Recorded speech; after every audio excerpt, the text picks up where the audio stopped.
بسم اللہ الحمد للہ والصلاة والسلام علی رسول اللہ اما بعد السلام علیکم ورحمۃ اللہ وبرکاتہ۔ میں مطرف خالد اقرا انگلش میڈیم اسکول رتنگری کے 8ویں جماعت کا طالب علم ہوں۔ میں آج آپ کے سامنے درس قرآن پیش کرنے کی سعادت حاصل کر رہا ہوں۔ آج کے درس کا عنوان ہے گائے کا قصہ۔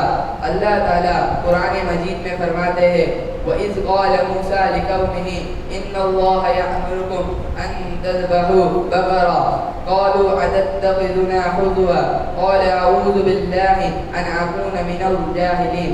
جب موسیٰ علیہ السلام نے اپنی قوم سے کہا بے شک اللہ حکم دیتا ہے تمہیں کہ تم ایک گائے ذبح کرو، تو انہوں نے کہا کیا تم ہمارا مذاق اڑا رہے ہو؟ حضرت موسیٰ علیہ السلام نے کہا میں اللہ کی پناہ میں آتا ہوں اس سے کہ ہو جاؤ جاہلوں میں سے۔ یہاں 5 آیتوں میں بنی اسرائیل کے ایک واقعے کا ذکر ہے۔ بنی اسرائیل میں ایک شخص نے کسی کو قتل کر دیا تھا اور اسے قتل کرنے کے بعد اس کی ناش کو دوسرے گاؤں کے قریب پھینک دیا تھا تاکہ لوگوں کا شک ان گاؤں کے لوگوں پر چلا جائے۔ ٹھیک ایسا ہی ہوا۔ پھر لوگ یہ جھگڑا لے کر اس وقت کے نبی حضرت موسیٰ علیہ السلام کے پاس پہنچے۔ انہوں نے کہا چنانچہ حضرت موسیٰ علیہ السلام نے کہا اللہ کے حکم کے روشنی میں آ کر قوم کے لوگوں کو کہا کہ تم ایک گائے ذبح کرو۔ تو وہ کہنے لگے ہمارے ساتھ مذاق مت کرو۔ تو حضرت موسیٰ علیہ السلام نے فرمایا کہ میں مذاق نہیں کر رہا ہوں بلکہ یہ اللہ تعالیٰ کا حکم ہے کہ تم ایک گائے ذبح کرو، اس کے ایک حصے کو جس کا قتل ہوا ہے اس کے بدن سے لگاؤ تو وہ خود بتائے گا کہ اسے کس نے قتل کیا ہے۔ جب قوم کے لوگوں کو یہ پتا چلا کہ یہ اللہ کا حکم ہے تو وہ گائے کے بارے میں پوچھنے لگے کہ گائے کیسی ہونی چاہیے، حالانکہ وہ کوئی بھی گائے ذبح کر دیتے تو کام ہو جاتا۔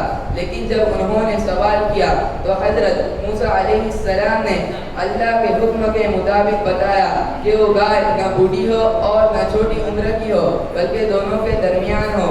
اب جب انہیں معلوم ہو گیا تو گائے ذبح کرنا چاہیے تھا، لیکن نہیں۔ انہوں نے پھر سوال کیا کہ اپنے رب سے پوچھو کہ گائے کا رنگ کیسا ہونا چاہیے۔ تو حضرت موسیٰ علیہ السلام نے اللہ نے بتایا کہ اللہ فرماتے ہیں کہ گائے زرد رنگ کی ہو، اس کا رنگ خوب گہرا ہو، دیکھنے والوں کو اچھی لگتی ہو۔ اتنا سب کچھ بتانے کے بعد بھی وہ کہتے ہیں کہ اپنے رب سے کہو اور کھول کر بیان کرے، ہماری سمجھ میں نہیں آ رہا ہے اور اللہ نے چاہا تو ہم ضرور سمجھ لیں گے۔ تو پھر حضرت موسیٰ علیہ السلام نے فرمایا کہ اللہ تعالیٰ فرماتے ہیں کہ وہ گائے کام میں لی جانے والی نہ ہو، یعنی زمین جوتنے والی نہ ہو اور نہ پانی دیتی ہو، اس میں کوئی عیب نہ ہو، داغ دھبا ہو۔ اب جا کر قوم کے لوگوں نے کہا اب تم صحیح بات لے آئے ہو۔ تو پھر انہوں نے گائے کو ذبح کیا۔ اللہ تعالیٰ فرماتے ہیں کہ وہ لگتا نہیں ہے کہ گائے کو ذبح کریں گے۔ آخرکار انہوں نے گائے کو ذبح کیا اور اس گائے کا ایک حصہ اس شخص کے بدن سے لگایا جسے قتل کیا گیا تھا، تو اس نے بتایا کہ اسے کس نے قتل کیا ہے۔ اس قصے سے یہ بات پتہ چلتی ہے کہ غیر ضروری سوالات سے بچنا چاہیے، کیونکہ غیر ضروری سوالات ہمیں مشکل میں ڈال دیتے ہیں۔